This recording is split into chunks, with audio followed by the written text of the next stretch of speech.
우리는 2019년 끝자락과 2020년 시작에서 코로나 창궐로 두려움과 불안함을 느끼게 되었고, 이 첫 겨울이 지나서 두 번째 겨울이 오는 2020년 끝자락에서 코로나 블루를 겪기 시작했습니다. 격리되어서 오랜 기간 집에만 있어야 하는 것, 그리고 항상 마스크를 써야 한다는 것, 그래서 통제받는다고 느끼죠.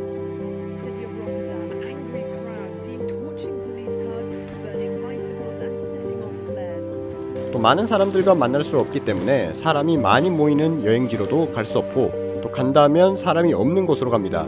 더 말하지 않아도 이미 모든 분들이 겪고 있는 것들이라서 공감되는 부분들이 있을 겁니다. 이런 절망적인 상황에서도 기회로 활용하거나 아니면 새로운 방식을 선보여서 이목을 끌기도 하고 성공하기도 합니다. 수많은 비대면 관련 제품과 아니면 서비스들이 나오고 있지만, 제가 특히 관심을 가진 것은 풍선 속 콘서트입니다. 코로나 초창기에 사람들이 모이면 바이러스가 퍼져서 모여서 노래 부르는 것이 금지되었는데, 이때 가수나 연주자들은 공연을 그만두거나 아니면 그저 온라인으로만 진행했습니다. 그런데 이때 미국의 록밴드 플레이빙 립스가 모든 관객 한 명 한 명이 하나의 거대하고 투명한 풍선에 들어가서 공연을 즐기는 무대를 선보였습니다. 이렇게 하면 방역 수칙을 모두 지킬 수 있게 되는 거죠. 대체 이런 아이디어는 어떻게 떠올린 걸까요? 이 밴드 가수 웨인 코인에 따르면 거품 속에서 공연하는 상상을 종종 해왔고, 그것을 또 낙서처럼 그림을 그려왔다고 했습니다. 그래서 이렇게 코로나가 퍼지고 공연을 할 수 없을 때 그 그림들을 보다가 이번에 실행으로 옮긴 거죠. 그럼 또 이렇게 질문해 볼 수 있습니다.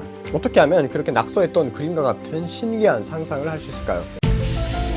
이 물음에 답하기 위해서는 우리 뇌 속을 잠깐 들여다봐야 합니다. 초창기 뇌과학자들은 뇌의 크기나 형태, 그리고 주름의 양에 따라서 지능이 다를 것이라고 생각했습니다. 때마침 아인슈타인이 죽었을 때 장례식이 끝나고 토마스 합이라는 박사가 몰래 아인슈타인 뇌를 잘라내서 빼돌렸습니다. 이후 20년간의 연구와 동료 과학자들과의 추가 연구 끝에 일반인과 별 차이가 없는 뇌라는 결론을 내렸습니다. 물론 유족의 동의 없이 몰래 뇌를 빼돌린 점은 심각한 문제이기에 상당한 비난을 받았지만, 뇌표본들을 기부하면서 유야무야되고 현재는 박물관에 아인슈타인 뇌표본이 전시되어 있습니다. 사실 하는 일에 따라서 뇌 특정 부위가 일반인하고 다른 경우도 있습니다. 바이올린 연주자들은 일반인보다 손에서 오는 신호를 처리하는 뇌의 피질 영역이 좀 더 크고, 런던의 택시 운전기사들은 공간적 표현을 저장하고 처리하는 뇌의 해마 부분이 일반인보다 좀 더 컸습니다.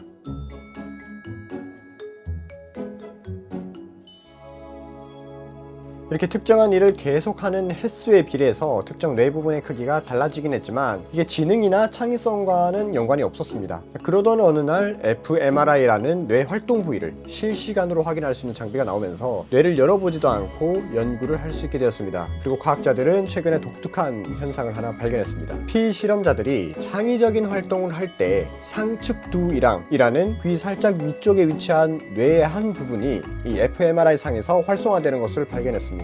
연구자들은 이 부분이 창의력과 관련된 게 있겠구만 이라고 생각을 했습니다. 또 누군가는 이 부분을 마사지하면 되지 않을까라는 생각을 했는데, 사실 아무런 관련이 없으니까 여러분들도 여기를 아프게 누를 필요는 없습니다. 그런데 이 추가 연구에서 또 놀라운 사실을 하나 알게 되었습니다. 피실험자가 멍 때리거나 아니면 혼자만의 생각에 빠질 때 귀 위쪽에 상측 두이랑 부분이 활성화된 것입니다. 그렇게 해서 다시 한번 창의적 활동을 하는 사람들의 뇌 활성도를 자세히 들여다보니까 상측 두이랑 단 한 부분이 아니라 뇌의 여러 부분이 여기저기서 활성화되고 사라지고를 반복했습니다.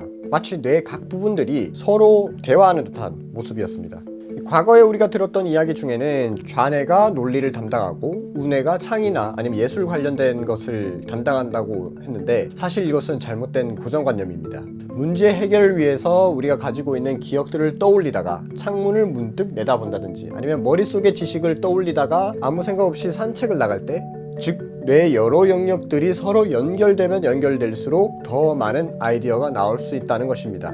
저도 회사 다니던 당시에 새로운 기획이나 아이디어를 준비해야 할 때 회사에서는 계속 생각이 안 나다가 퇴근하고 지하철 타러 가는 길에 아이디어가 떠오르곤 했습니다. 퇴근이 답인 거죠. 또 재밌는 것은 무의식이 창의적인 아이디어를 만들기도 합니다. 1912년에 사망한 프랑스의 수학자 앙리 푸앙카레는 몇 달 동안 순수 수학의 이 심오한 문제들을 해결하려고 상당한 고민과 공부를 했습니다. 그러다가 광산조사관으로서 지질조사를 떠나게 되었는데, 수학 문제를 잊고 한창 지질조사를 하다가 다른 곳으로 이동하기 위해서 마차를 타는 순간 수학의 문제의 답 그리고 증명이 머릿속에 떠올랐습니다. 푸엔카레는 이때의 상황을 다시 떠올리면서 상당 시간 문제를 해결하기 위해 고민하다 보니까 어느새 무의식에 해결하고 싶다라는 내용의 이야기를 했습니다. 정리해보면 문제 해결을 위해서 오랫동안 몰입해서 생각하거나 공부를 하기보다 중간중간에 멍 때리고 산책을 나가고 가만히 누워있는 것이 창의적 활동에 더 도움이 되더라. 그렇다고 생각하거나 아니면 고민하는 것을 충분히 하지 않는다면 멍 때린다든지 산책을 나간다든지 하는 게 별 도움이 안 될 수도 있어요. 그리고 한 가지 덧붙이자면 어떤 아이디어든 떠올랐을 때 그 아이디어를 실현시켜 보세요. 실패해도 상관없습니다. 만약에 미국 록밴드 가수 웨인 코인이 이 풍선속 콘서트를 생각만 하고 실행하지 않았다면 어떤 결과가 나왔을까요? 많은 사람들이 아이디어는 떠올릴 수 있습니다. 그러나 그것을 실행에 옮기느냐 안 옮기느냐가 큰 차이를 만드는 것 같습니다. 자, 여러분들은 어떨 때 아이디어들이 잘 떠오르는가요? 여러분들의 노하우도 댓글에 많이 남겨주시길 바랍니다. 예!